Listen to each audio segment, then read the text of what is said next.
Children, आज हम पढ़ेंगे माइक्रो इकोनॉमिक्स का एक सबसे इम्पॉर्टेंट टॉपिक जो कि है प्रोडक्शन पॉसिबिलिटी कर्व। ठीक है, इसको मैंने शॉर्ट में लिखा है PPC, प्रोडक्शन पॉसिबिलिटी कर्व।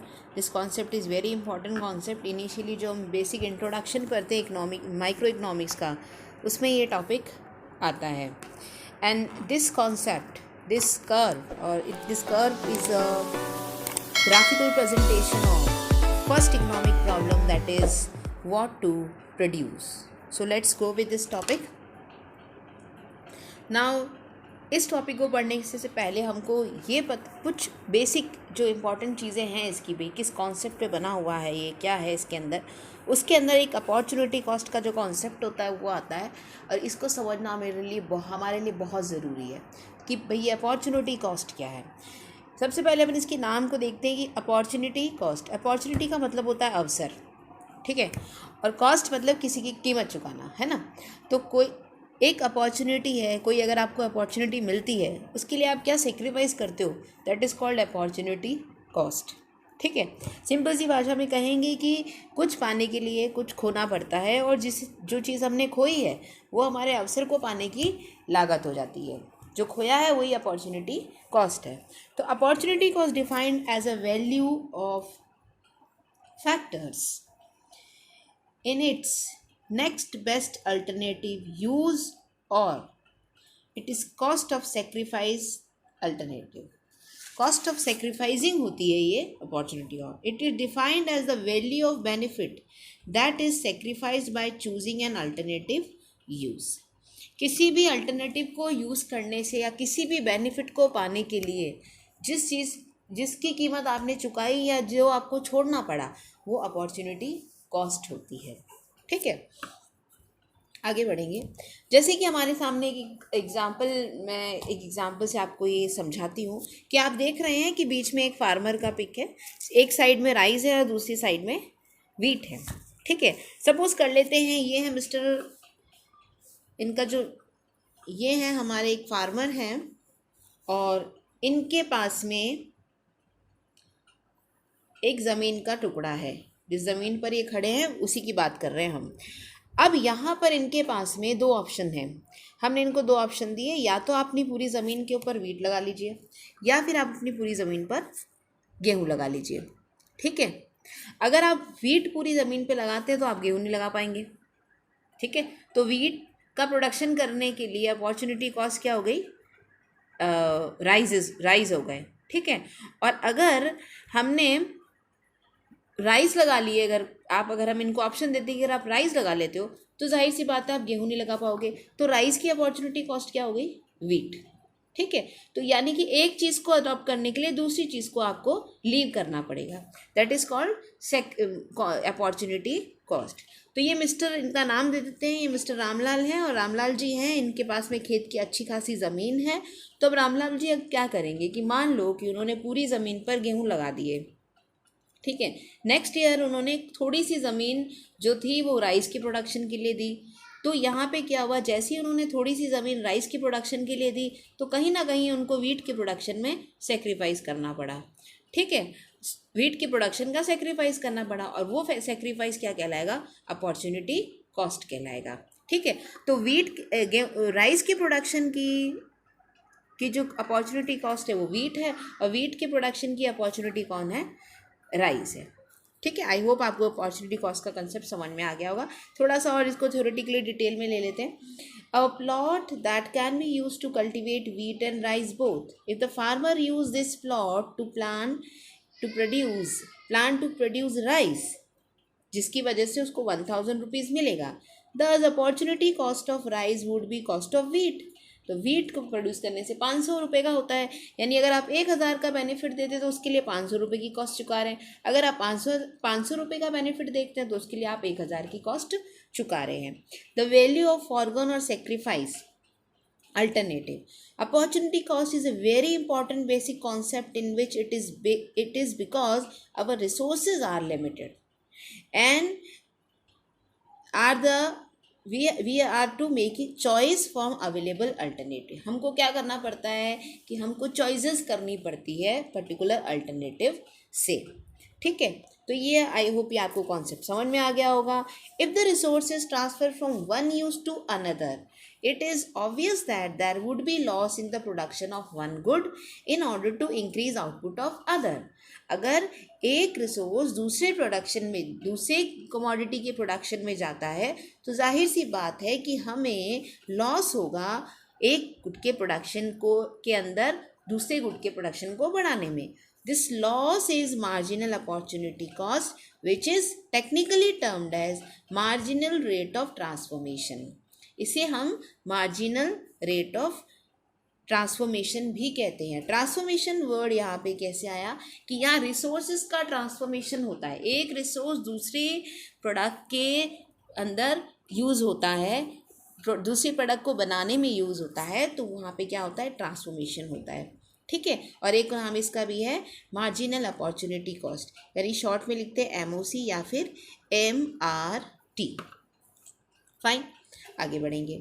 जिस तरीके से यहाँ पे एक टेबल बनी हुई है, कॉम्बिनेशंस दिए हुए, फर्स्ट स्टेज पे हमने देखा कि पहली स्टेज में ये होता है कि जो प्रोड्यूसर है, प्रोडक्शन ऑफ वीट, अगर सारे रिसोर्स इसमें लगा दिए जाते हैं तो वीट की जो है वो 15 यूनिट्स होती है, राइस की कुछ नहीं होती. मार्जिनल अपॉर्चुनिटी कॉस्ट है ही नहीं, क्योंकि चेंज ही नहीं करा तो MOC आएगी नहीं.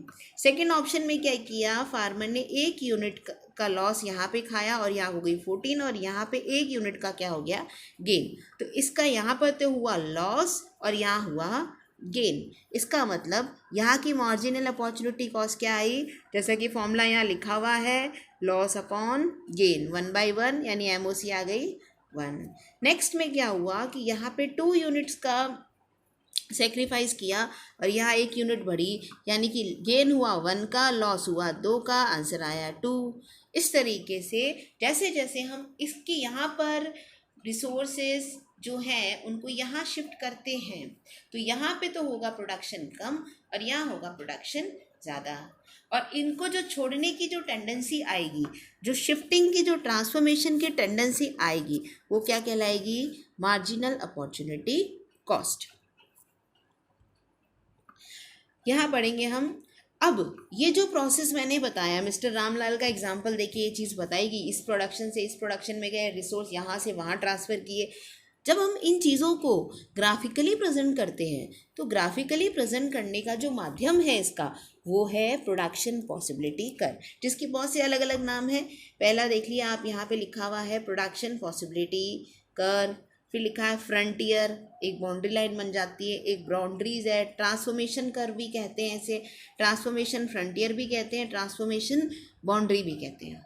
ठीक है. ट्रांसफॉर्मेशन इसलिए यूज़ किया, जैसे कि मैंने आपको पहले बताया, रिसोर्सेज का ट्रांसफ़र हो रहा है एक जगह से दूसरी जगह, इसीलिए इसको ट्रांसफॉर्मेशन कर्व, ट्रांसफॉर्मेशन फ्रंटियर और बाउंड्रीज भी इसको कहते हैं. तो है क्या, प्रोडक्शन पॉसिबिलिटी कर्व, प्रोडक्शन करने की संभावनाएं जब एक ग्राफ पर दिखाई जाए. प्रोडक्शन मतलब वैल्यू एडिशन, पॉसिबिलिटी मतलब संभावनाएं, किस पे दिखा रहे हैं, ग्राफ पे शो कर रहे हैं. ग्राफ क्या है, graph is a graphical presentation. Graph क्या है, एक ग्राफिकल प्रेजेंटेशन है जो कि वेरियस कॉम्बिनेशन दिखा रहा है. जैसे कि अभी हमने टेबल में देखा बहुत सारे कॉम्बिनेशन ABCD, जो कि वेरियस कॉम्बिनेशन दिखा रहा है कितने गुड्स के, 2 गुड्स के, जो कि that can B produce in available technology and resources, जो कि अवेलेबल टेक्नोलॉजी और अवेलेबल रिसोर्सेज में बन सकते हैं. और इसके साथ में ये अज्यूम किया गया है कि जो resources are fully and efficiently employed, resources को फुल्ली और एफिशिएंटली एम्प्लॉयड किया गया है. यहाँ पर एक शर्त रखी गई है कि रिसोर्स जो होंगे वो एक तो जो अवेलेबल है वही, नया कोई नहीं आएगा. टेक्नोलॉजी अवेलेबल है वही, वो भी नई नहीं आएगी. साथ ही साथ जो भी रिसोर्स और टेक्नोलॉजी उसका 100% यूटिलाइजेशन हुआ है. ये चीज़ है. तो ये चीज़ें इसके अजम्पशन में है, तो हम अजम्पशन इसके पढ़ेंगे. ये आ गए हमारे पास में assumption. The resources available are fixed, technology remain unchange, resources are fully employed, resources are efficiently employed, resources are not only efficient in the production of all not equally efficient. ये यहाँ पे वर्ड याद रखा है यहाँ पर equally, यानी कि इसका ये मतलब है कि जो ज़मीन का जो टुकड़ा है रामलाल के पास में, हो सकता है अगर उस पर गेहूँ लगाए जाएँ तो वो 15,000 यूनिट दे, और सेम लैंड के ऊपर अगर राइस लगाए जाएँ तो वो सिर्फ 10,000 यूनिट ही दे। यानी कि ये जो रिसोर्स है लैंड, ये इक्वली दोनों के प्रोडक्शन में एफिशिएंट उतना ही नहीं है। ऐसा नहीं कि इसके 15 देगा तो उसके भी 15 देगा, एफिशिएंसी दोनों के प्रोडक्शन में अलग अलग हो सकती है और है भी। ठीक है, तो ये हो गए अजम्पशंस। ये हमारे पास बन गया पीपीसी का कर्व। पीपीसी का कर्व देखेंगे, अब समझेंगे कि किस तरीके से बनाया गया इस कर्व को। इस कर्व में हमने देखा है कि वाई एक्सिस के ऊपर वीट को शो किया हमने, और एक्स एक्सिस के ऊपर राइस को। अगर हम सारे यूनिट्स रिसोर्सेज के वाई एक्सिस यानी वीट पे लगा देते हैं तो हमारा यहाँ होगा वीट का प्रोडक्शन। ठीक है, फिर हमने क्या किया, शिफ्ट किया, यानी ये पहले जैसी टेबल के हिसाब से यहाँ 15 लिया था, हमने इसको 14 किया और इसको क्या कर दिया 1। 0 से यहाँ 0 है और यहाँ कर दिया 1। ठीक है, जैसे ही हमने इसको कम किया तो यहाँ प्रोडक्शन बढ़ेगा, फिर हमने और कम किया फिर प्रोडक्शन बढ़ेगा, यानी एक जगह लॉस हो रहा है एक जगह गेन हो रहा है। तो ये जो एरिया आपको दिख रहा है ये किसको दिखा रहा है, ये एमओसी को दिखा रहा है, जो कि किस तरीके से निकली है, change in Y upon change in X. इसको y के अंदर लॉस हो रहा है, x के अंदर गेन, तो इसका दूसरा फॉर्मूला जो कि हमने टेबल में दिखा था, लॉस अपॉन गेन। तो ये है पीपीसी, और पीपीसी के ऊपर जितने भी पॉइंट बने हुए हैं, इस पे जितने भी पॉइंट्स हैं, जितने भी पॉइंट इसके ऊपर बने हुए हैं वो वीट और राइस की वेरियस कॉम्बिनेशंस बता रहे हैं। ठीक है, और ये जो लाइन है ये कब बनती है, जब रिसोर्सेस और टेक्नोलॉजी का 100% यूटिलाइजेशन होता है। ठीक है, यानी कि एक तरह से कह सकते हैं कि ये एक मैक्सिमम बाउंड्री है जहाँ तक अवेलेबल रिसोर्सेस से हम इन दो कमोडिटी का प्रोडक्शन कर सकते हैं। तो आई होप आपको ये कॉन्सेप्ट समझ में आ गया होगा। ठीक है, आप इसको 2 या 3 बार देखिए, अच्छे से समझिए, और कुछ प्रॉब्लम्स अगर आए तो कमेंट बॉक्स में ज़रूर कमेंट करके बताएं। For now, thank you and very much for watching this video, and also please don't forget to like, share and subscribe.